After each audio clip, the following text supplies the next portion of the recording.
우리나라가 100명이 사는 마을이라면 100명 중 50명은 여자이고 50명은 남자입니다.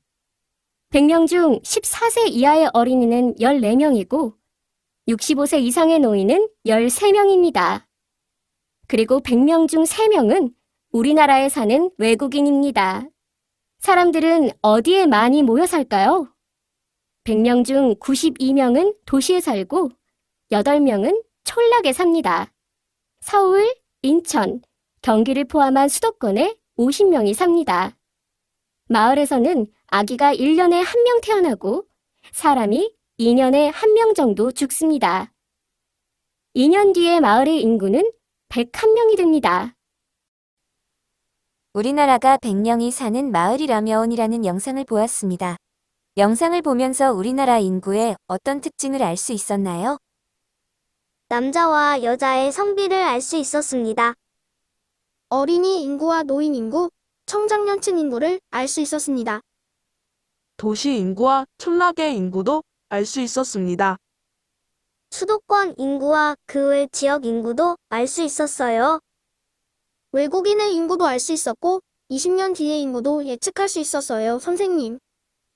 네, 그렇죠. 그래서 오늘은 우리나라 인구 구성의 변화에 대해 살펴보는 시간을 갖도록 하겠습니다.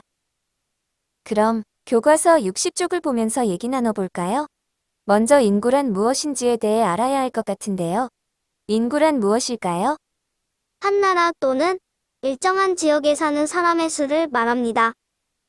네, 맞습니다. 그럼 교과서 60쪽의 신문 기사를 읽어보도록 하겠습니다.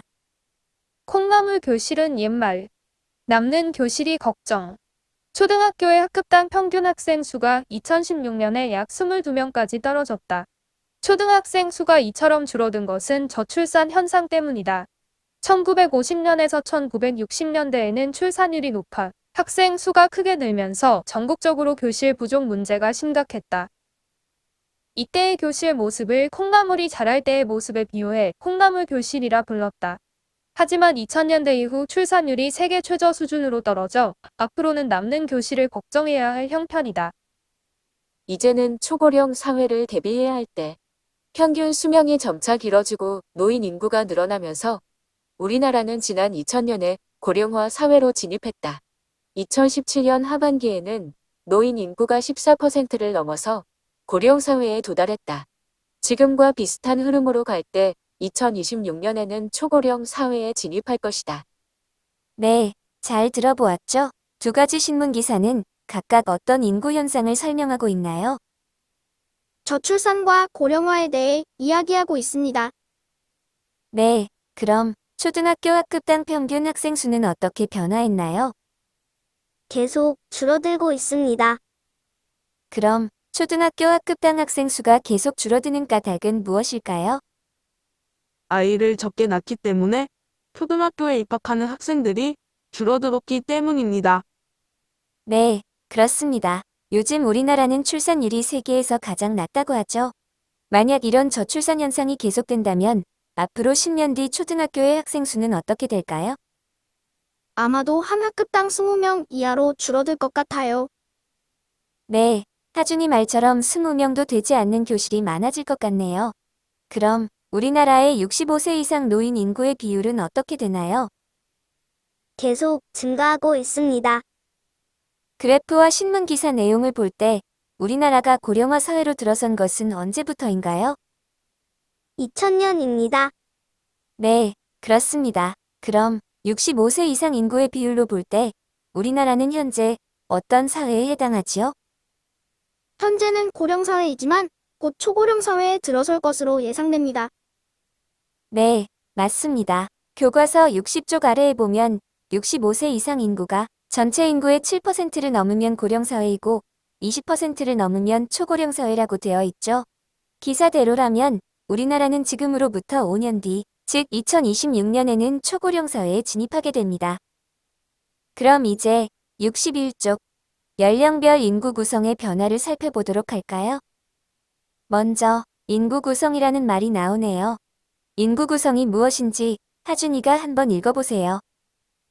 인구 구성은 성, 연령 등을 기준으로 한 어떤 인구 집단의 구성 상태입니다.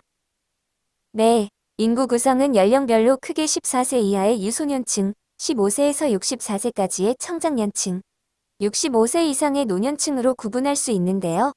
우리나라의 연령별 인구 구성 비율의 변화 그래프를 한번 봐주세요. 그래프에서 14세 이하의 유소년층 인구는 어떻게 변화하고 있나요? 1970년 42.5%에서 2017년 13.5%로 크게 줄었습니다. 네, 맞습니다. 그럼 그래프에서 65세 이상의 노년층 인구는 어떻게 변화했나요? 1970년 3.1%에서 2017년 13.9%로 크게 증가했습니다. 네, 그렇죠. 그럼 이 그래프를 봤을 때 우리나라 인구 구성의 특징을 어떻게 얘기할 수 있을까요? 14세 이하 유소년층 인구는 점점 줄어들고 있고 65세 이상 노년층 인구는 점점 늘어가고 있습니다. 그렇다면 2050년 우리나라의 유소년층 인구와 노년층 인구는 어떻게 변하게 될까요?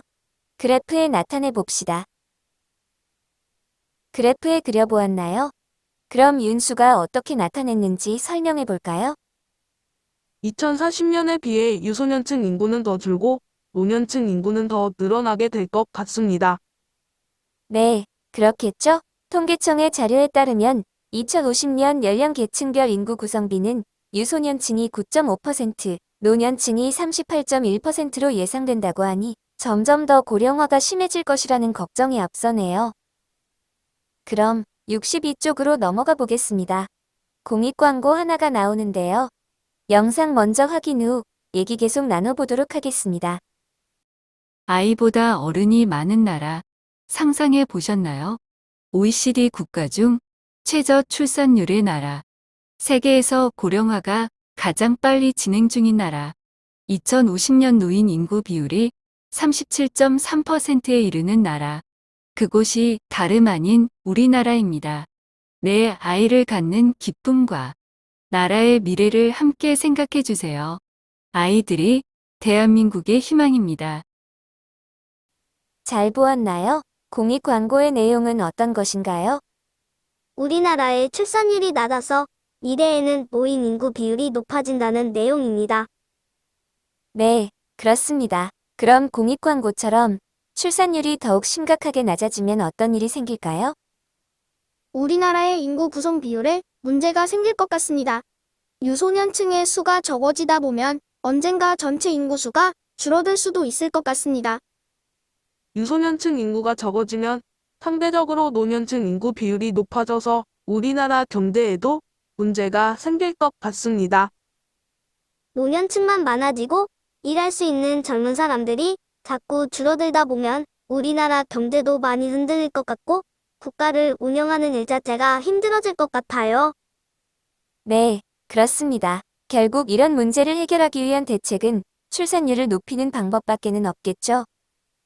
그럼 교과서 62쪽 시대별 인구 정책 포스터를 한번 봐주세요.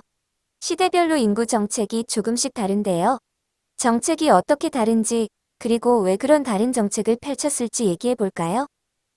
1960년에서 1990년대에는 인구수가 많아 출산율을 낮추려는 정책을 펼쳤던 것 같습니다.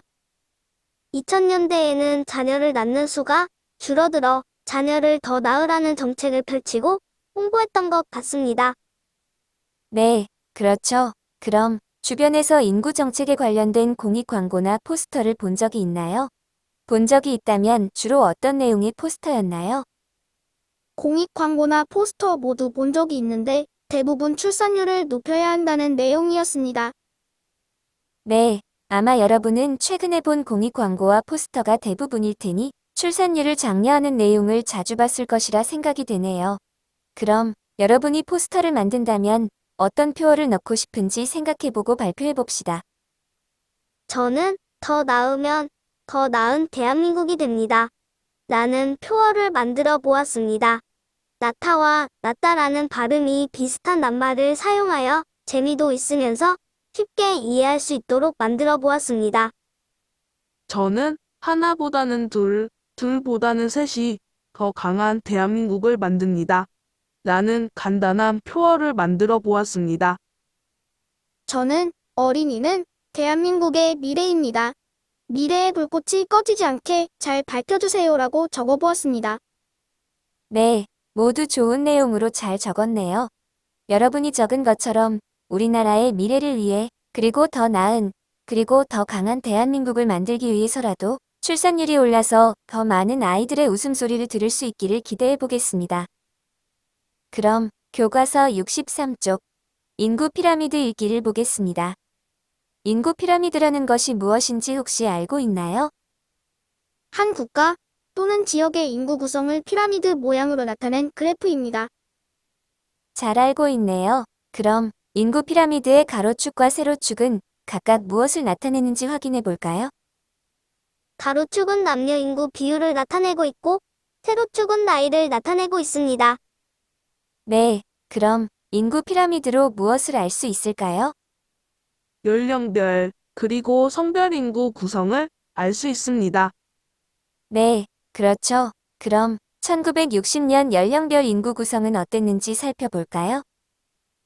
1960년대 연령별 인구 구성은 유소년층 인구 비율이 높고 노년층 비율이 낮아 전체적으로 피라미드 모양이었습니다. 네, 누가 봐도 완벽한 피라미드 모양이었네요. 그럼 1960년과 2017년의 유소년층, 노년층 인구 구성 비율은 어떻게 다른가요? 1960년에는 유소년층의 비율이 노년층 비율보다 훨씬 높았지만 2017년에는 유소년층 비율과 노년층 비율이 비슷합니다. 네, 연령별 인구 구성이 정말 크게 바뀌고 있음을 알 수 있는데요. 그럼 2030년에는 우리나라 연령별 인구 구성이 어떻게 변화할지 예측해 볼 수 있을까요? 현재보다 유소년층 인구 비율은 줄어들고 노년층 인구 비율은 늘어나게 될 것 같습니다. 네, 그렇습니다. 전반적으로 세월이 흐를수록 유소년층은 줄어들고 노년층은 늘어나고 있죠. 우리나라 인구 구성 변화의 특징을 요약해보면 유소년층은 감소, 노년층은 증가, 그리고 저출산, 고령화가 급속도로 진행되고 있다는 것이었습니다. 그럼 오늘은 여기까지 하도록 하고 다음 시간에는 18차시 우리나라 인구 분포의 특징에 대해 살펴보도록 하겠습니다. 여러분, 오늘도 수고 많으셨습니다.